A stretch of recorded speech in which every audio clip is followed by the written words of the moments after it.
सरकार आल्यानंतर सर्वांचे गुन्हे मागे घेणार, असा शब्द खासदार सुप्रिया सुळे यांनी माजलगाव येथे जाहीर सभेमध्ये सर्वांना शब्द दिला आहे।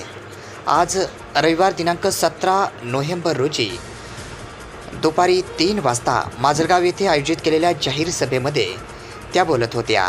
ते म्हणाल्या की माजलगाव मतदारसंघामध्ये अनेकावर विनाकारण गुन्हे दाखल करण्यात आले आहेत।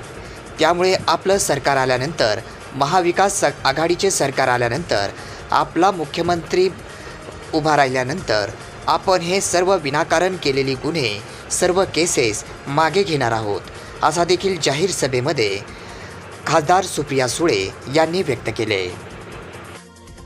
की आपलं सरकार आल्यानंतर, आपला मुख्यमंत्री बसल्यानंतर ह्या राज्यामध्ये ज्यांच्यावर चुकीचे गुन्हे दाखल केले असतील,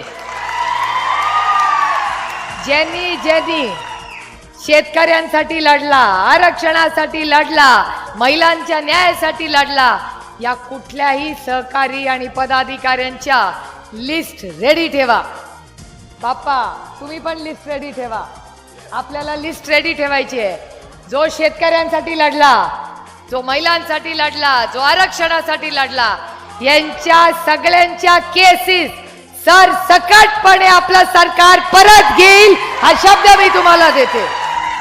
सगळ्यांच्या केसेस परत घेऊ, तुम्ही लिस्ट बनवायला लागा।